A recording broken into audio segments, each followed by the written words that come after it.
जय हिंद दोस्तों, आप सभी का स्वागत है आपका अपने यूट्यूब चैनल भागी और क्लासेस में। जो भी छात्र छात्रा बिहार डीएलएड प्रवेश परीक्षा 2023 में देंगे उनके लिए ये वीडियो जरूरी है, क्योंकि इस वीडियो में आप सभी को आज आप सभी का जो जीके पोर्शन यानी जीके पोर्शन आपके एग्जाम में 2023 में जो सिलेबस के अनुसार जो है करीब 20 क्वेश्चन आपके यहाँ से पूछे जाएंगे।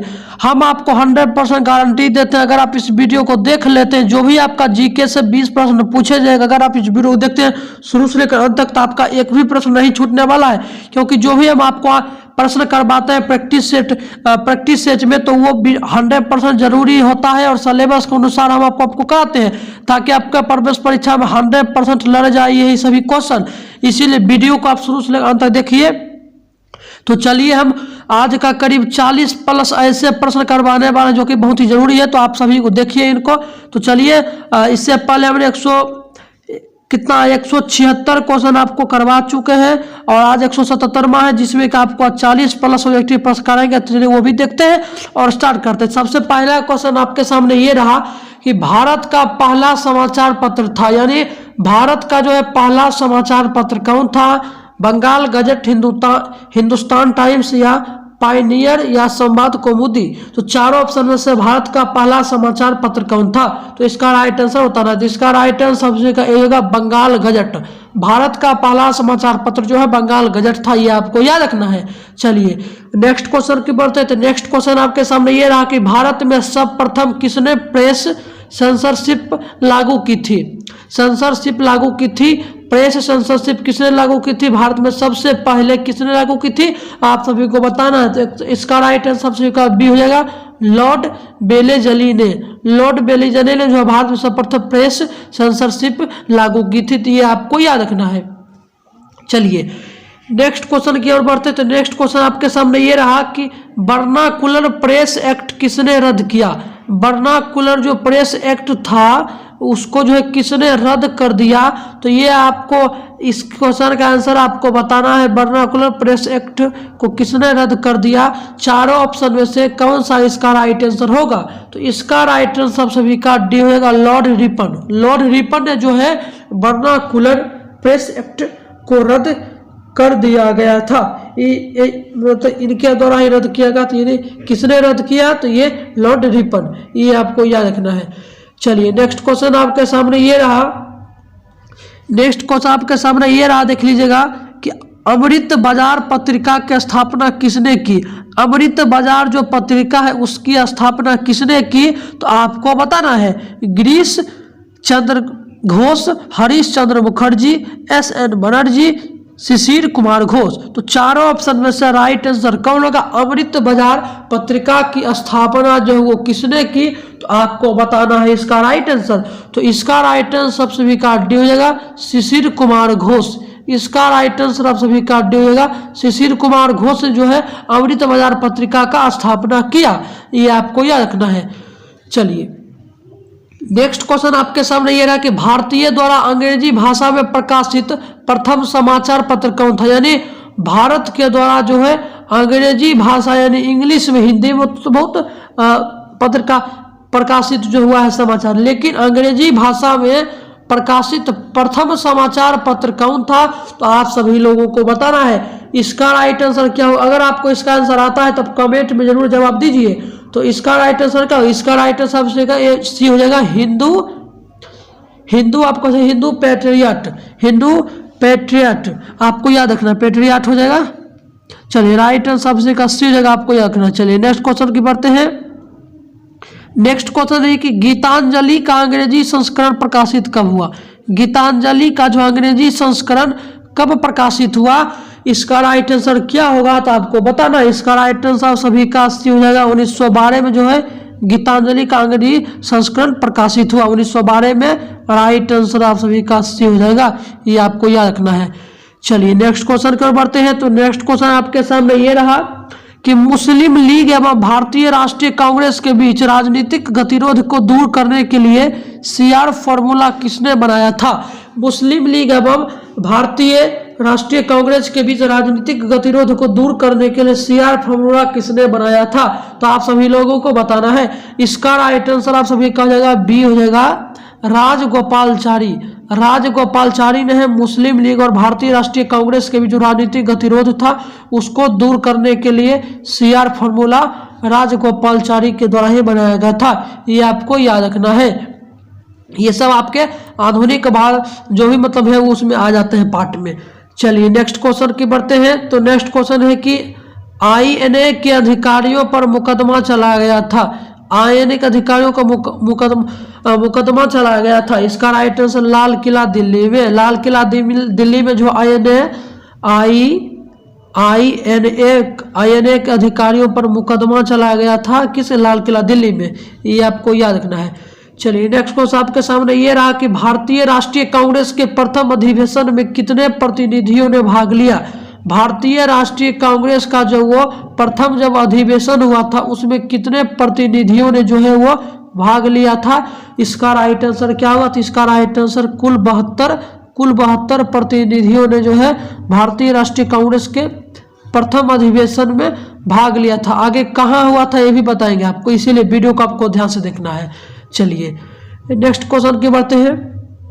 तो नेक्स्ट क्वेश्चन आपके सामने ये रहा कि भारतीय राष्ट्रीय कांग्रेस का 1885 में महासचिव कौन था। भारतीय राष्ट्रीय कांग्रेस का 1885 में महासचिव कौन था। इसका राइट आंसर आ जाएगा A.O. होम, आपको याद रखना है। चलिए नेक्स्ट क्वेश्चन की बढ़ते हैं। तो नेक्स्ट क्वेश्चन आपके सामने ये रहा कि करो या मरो नारा निम्नलिखित आंदोलन में से किससे साथ संबंधित था। यानी करो या मरो जो नारा है वो किसने दिया था वो हम आपको बाद में बताएंगे। और करो या मरो नारा जो है निम्नलिखित आंदोलन में से किसके साथ संबंधित था, यानी कौन सा आंदोलन जो ये करो या मरो का नारा बोला गया था। तो इसका राइट आंसर क्या होगा? तो फाइनली इसका राइट आंसर सभी का भारत छोड़ो आंदोलन। भारत छोड़ो आंदोलन, भारत छोड़ो आंदोलन के बीच में करो या मरो नारा जो है बोला गया था, यानी संबंधित थे। भारत छोड़ो आंदोलन संबंधित से करो या मरो नारा संबंधित थे, ये आपको याद रखना है। चलिए राइट आंसर इसका होगा D बता दिए। चलिए नेक्स्ट क्वेश्चन की बढ़ते हैं। तो नेक्स्ट क्वेश्चन आपके सामने ये रहा कि अखिल भारतीय कांग्रेस की प्रथम महिला अध्यक्ष कौन थी। अखिल भारतीय कांग्रेस की प्रथम महिला अध्यक्ष कौन थी? तो आपका एनी बेसेंट। एनी बेसेंट जो है अखिल भारतीय कांग्रेस की प्रथम महिला अध्यक्ष थी, ये आपको याद रखना है, एनी बेसेंट। चलिए नेक्स्ट क्वेश्चन की बढ़ते हैं। तो नेक्स्ट क्वेश्चन आपके सामने ये रहा कि कांग्रेस की प्रथम भारतीय महिला अध्यक्ष कौन थी। कांग्रेस की प्रथम भारतीय महिला अध्यक्ष कौन थी, ये आपको याद रखना है। आपका इसका राइट आंसर क्या होगा? चलिए इसका राइट आंसर सभी का C हो जाएगा। सरोजिनी नायडू जो है कांग्रेस की प्रथम भारतीय महिला अध्यक्ष थी, ये आपको याद रखना है। चलिए नेक्स्ट क्वेश्चन के आपके सामने बढ़ते। तो नेक्स्ट क्वेश्चन आपके सामने ये रहा कि वर्ष 1938 में भारतीय राष्ट्रीय कांग्रेस के हरिपुरा अधिवेशन की अध्यक्षता जो किसने की। 1938 में जो है भारतीय राष्ट्रीय कांग्रेस के जो हरिपुरा में अधिवेशन हुआ था उसमें उसकी अध्यक्षता कौन की थी। तो आप सभी लोगों को बताना है इसका राइट आंसर क्या होगा। तो इसका राइट आंसर सुभाष चंद्र बोस ने जो इसकी अध्यक्षता की थी 1938 में। कहाँ हुआ था? हरिपुरा में हुआ था। चलिए ये आपको याद रखना है।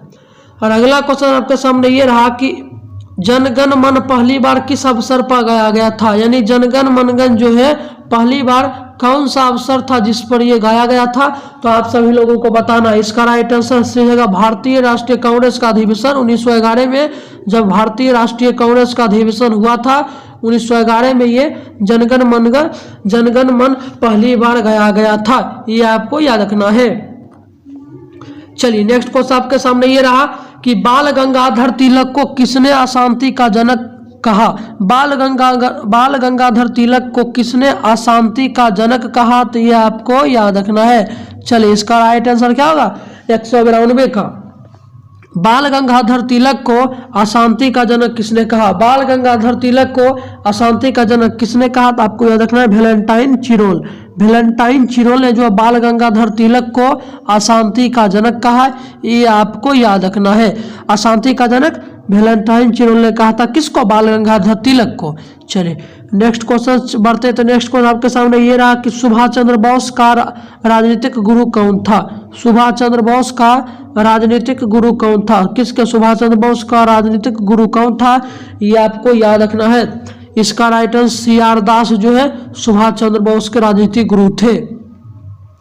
चलिए आगे क्वेश्चन की बढ़ते हैं। तो अगला क्वेश्चन आपके सामने ये रहा कि व्यक्तिगत सत्याग्रह के लिए विनोबा भावे को प्रथम सत्याग्रही चुना गया था।